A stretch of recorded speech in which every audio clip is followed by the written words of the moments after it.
Hello everyone, in today's video we're going to show you how to check the aircraft in. This is for solo renters, solo students and renters. Essentially anybody who's reserving the plane themselves and not attached with a CFI. Step 1, go to flightcircle.com, put your email in and your password and sign in.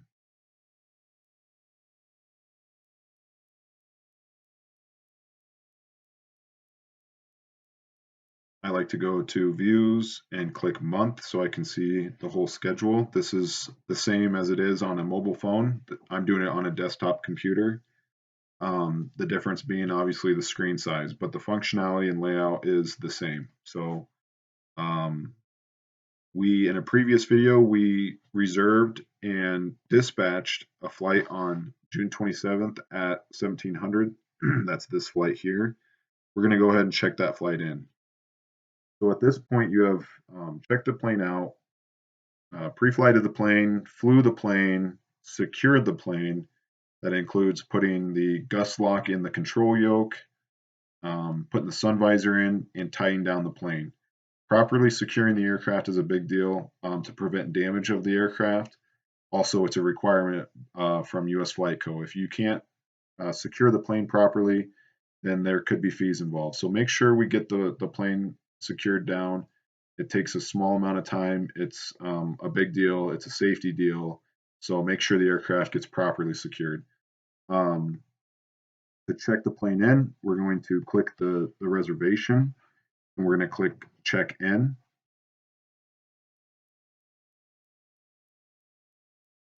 Starting at the top here, you got your name, the user, you got the aircraft that you're checking in, the return date, and the time. You can usually just leave that however it needs to be because it doesn't really matter. But you would want to put in, let me back that up by saying the return date and time should be accurate to whatever day and time that you return the aircraft. The more important part is that you record the Hobbs and tack time from the airplane. There are multiple ways of doing this. You can jot it down on a piece of paper at the aircraft, bring it into the office, log into the computer, and update the times. You can, on your mobile phone right there in the plane, go to flightcircle.com and do this process and just check it in. You can take a picture of the Hobbs and tack time with your phone at the plane before you come in the office and check it in on a computer or a mobile phone. Either way, before you leave the facility, the check-in process has to be complete. The fuel tanks have to be topped off. So calling Signature and having them come top the plane off, or you filling it at the self-serve pumps before you leave the aircraft or the facility, the plane needs to be topped off. The Hobbs time is the electric meter in the aircraft. We're going to say that we flew 1 hour. So the Hobbs time would be 565.7. That'd be 1 hour. The tack time is the time on the RPM gauge. This will be, you usually don't have an hour, like they don't sync up the times on the tack and Hobbs. They're calibrated different. They're different instruments and they're calibrated differently. Um, So you're going to get slightly different times on your tack and Hobbs, but in this case, you're going to want to record the tack, which is on the tachometer, the RPM gauge. That's that number. We're going to go ahead and say that we flew an hour on that as well, just for testing purposes. So it's super important that we get the Hobbs and tack time correct. And then under aircraft rate, you select standard. That's the standard dry rate for the aircraft. You click next. If you purchase something at our school, a book, a log book, a headset, training material, whatever it is that you may purchase, you would add it here at this time. You would select the item at this time from the items to select. It would add it to your checkout.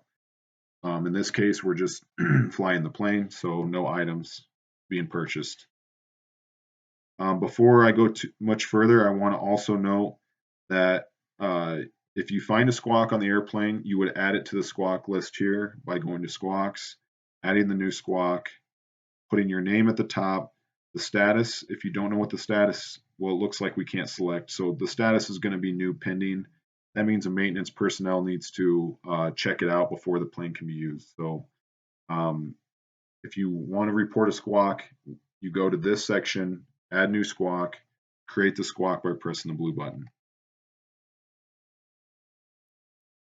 So at this time, this is the summary page. This is the last page of the checkout process. It just summarizes everything, gives you a total with tax of the amount owed. If you're a member of our organization, you're going to have a card on file. That's a requirement for us, and your balance is always something that has to be kept up after you fly. So in this situation, you would say card on file, and you would click finish. It's not allowing me to finish because I don't have a card on file because this is a test account, but or excuse me, we do have a card on file. So in this case, I can go ahead and select the card, put the CVV on code in there, and click finish. So just to kind of reiterate that, I didn't realize we had a card on file for this test account, but I'm not going to complete this check-in process because it's a test, but this is how you would check this plane in. You would um, click card on file, use your card, and select from the options of cards you have on file. In this case, we only have one ending in 6872. You'd enter the CVV code for that card and click finish. If you need to add another card on file, you would click manual entry and enter the card information here and save the card. But in this case, to finish this setup process, we would just use card on file, select our card, enter our CVV code, and then click finish. Once you click finish, it'll close out this screen, take you back to the calendar, and you'll notice that your reservation here will turn into a gray reservation. Ours is not going to because we didn't finish the checkout process, but a gray reservation indicates that that flight is complete and been checked in properly. So that is how you properly check in an aircraft if you are a solo student or renter. Make sure you check out our students.usflightco.com site. This can be viewed on a phone or a tablet or a computer. That's students.usflightco.com. You go here. This is where all these how-to videos are. There's other important things like aircraft documents here as well for all the planes in the fleet. So make sure you check this out. Use this as a great resource. It's got all the how-to videos for the various things. And that concludes our video. We'll talk to you guys later.